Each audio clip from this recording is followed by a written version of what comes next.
So let's solve today's POTD, minimum penalty for a shop. So we have been given a customer array which will include two characters, n or y. N means that on the ith hour, y means the customers are coming in the ith hour, and n means that there are no customers coming at the ith hour to the shop.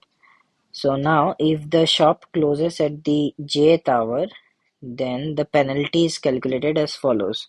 So there are two things given. First is that if no customer is coming and my shop is open, then penalty increases by 1. And if the shop is closed and customers come, then also the penalty will increase, which makes sense. So we need to return the earliest hour at which the shop must be closed to incur a minimum penalty. So the earliest one and the minimum one. So note that if a shop closes at the jth hour, it means that the shop is closed. Okay, one more thing. If the shop closes at the jth hour, then it means that the shop is closed at the hour j. Okay, so let's look at the test cases. First one is YY. Now, if we close our shop at the 0th hour, then from 0 to the end index, like everything will, for the entire period, my shop is closed. So how many Ys are there? 3 Ys are there.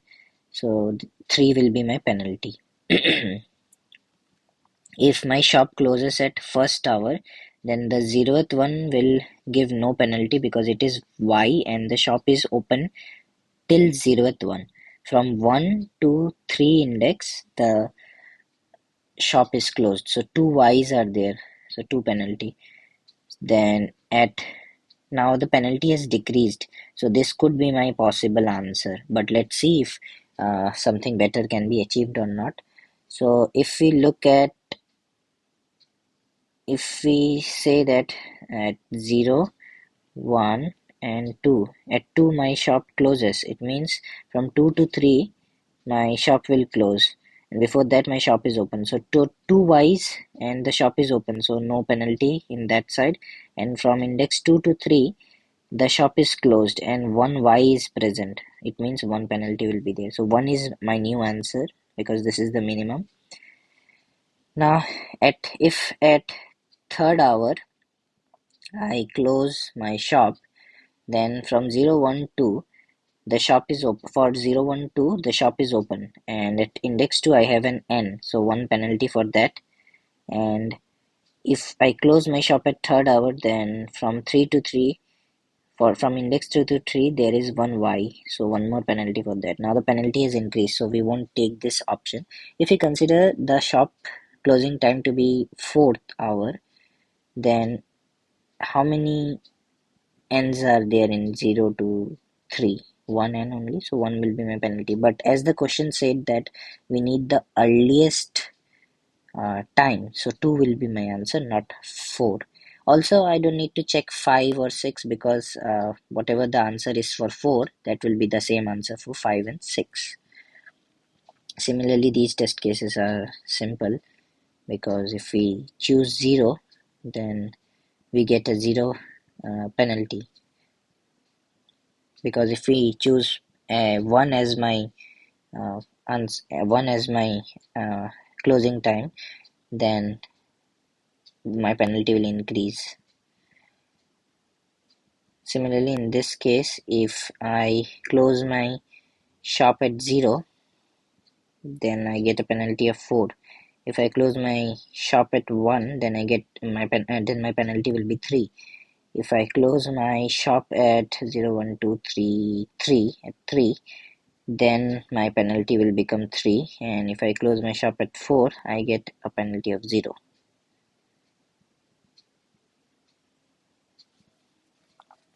So we can do this in using by keeping track of prefix n's and suffix y's. Why? Because if I am closing my shop at ith hour, then my penalty depends on the number of n's which are present in this segment and the number of y's present from I to the uh, end of the array, and I will do this for every possible I, and after doing that, whenever I get the minimum one, I will keep that, and I will make sure I take the earliest one. So how will I solve this? Let's think about the function. Function will carry one vector which includes n or y only. So let's keep one variable to store the penalty, minimum penalty. Pen is infinite, and the answer, this will tell me the hour in which I should close my shop to meet this minimum penalty thing. So initially, let's assume that I am closing my shop in nth hour. Now nth hour, now what is n? N is size of the vector. Now let's loop the array.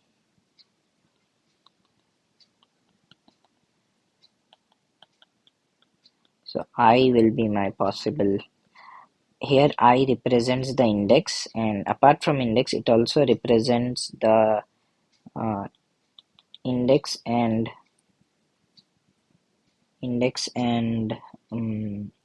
hour of closing.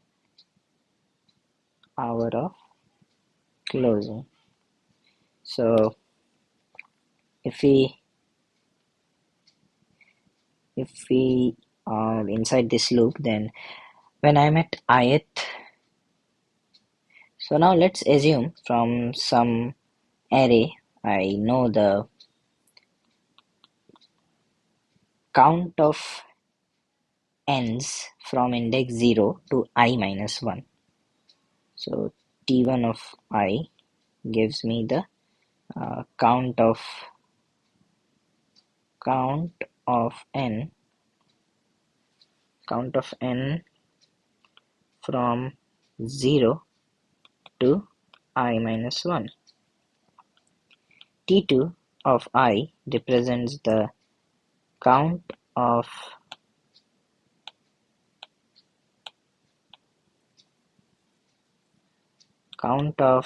y from I to n minus 1, because in this part my shop is closed and people are coming, so I get this many penalties, and in this part my shop is open but people are not coming, so I get the penalties. Now once I have these, my penalty, if t1 of I plus t2 of I is less than penalty, then I will update my answer as I, and in the end I will simply return answer. Now how will I populate the t1 array and the t2 array? So in order to populate the t1 and t2 array, let's first think about t1. I will do one simple for loop, and I will keep track of n's. Count n initially is 0. So what is my t1 of I represents? Count of n from 0 to I minus 1.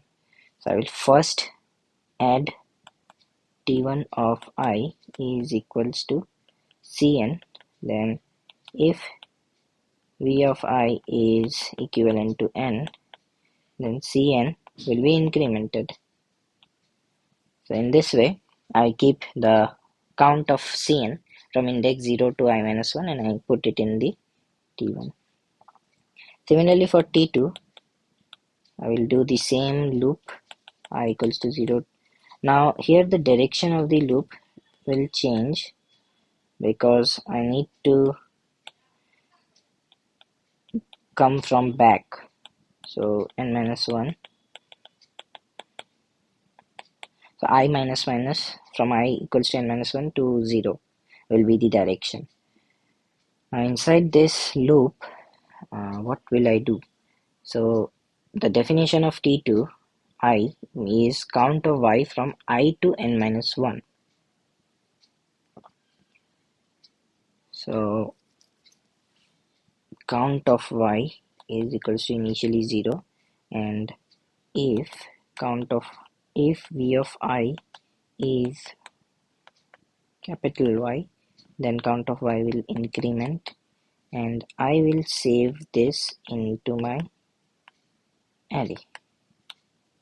So if I add these two things inside this function, then my function will be complete. So let's move to the coding part and let's complete it. So let's start the coding phase. So let's rename the string as v, and int n will be v dot size. N is the size of the vector or the string. Then let's define the t1 and t2 arrays. Now t1 will be of size n, initialized with 0, same with t2.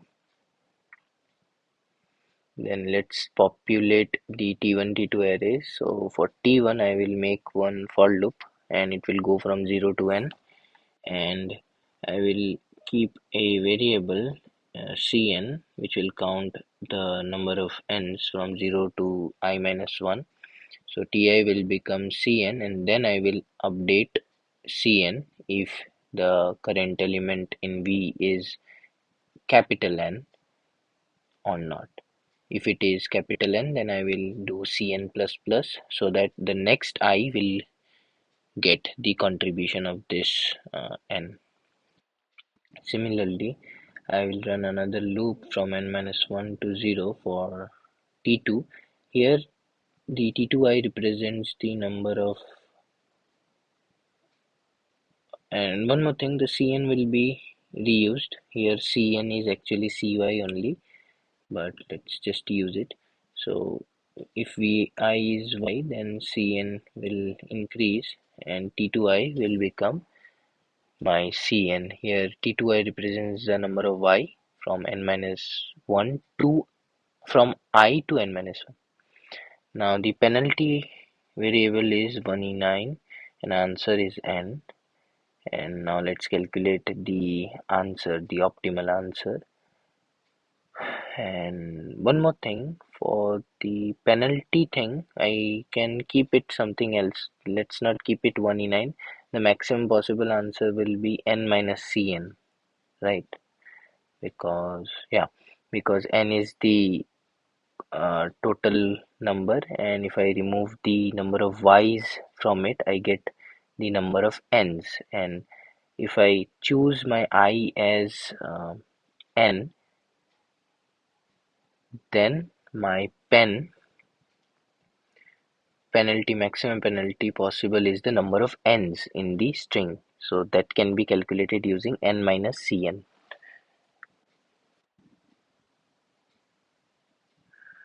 And now let's move.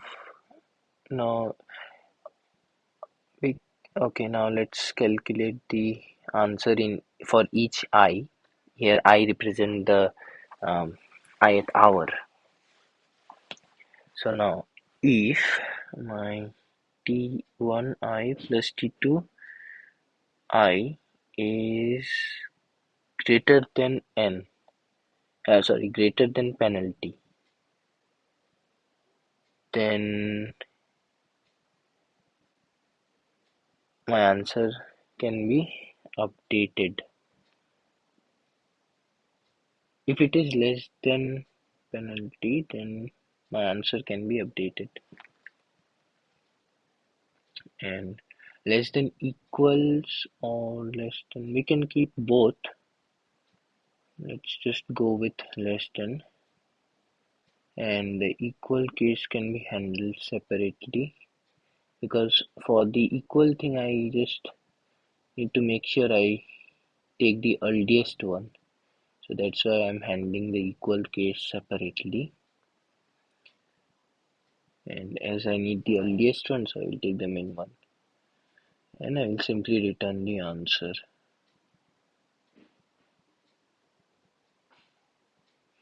Mm, okay, n gives 4, and it should give 0. Yeah, it should give 0, because if I choose the 0th hour. Okay, so I am not updating my penalty.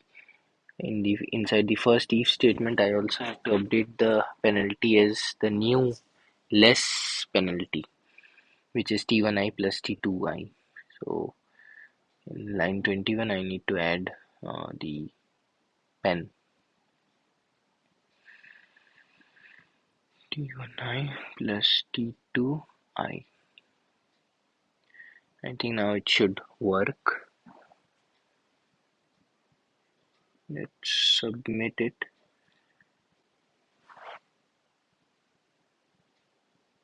Yeah, with this my 500 day streak is over finally.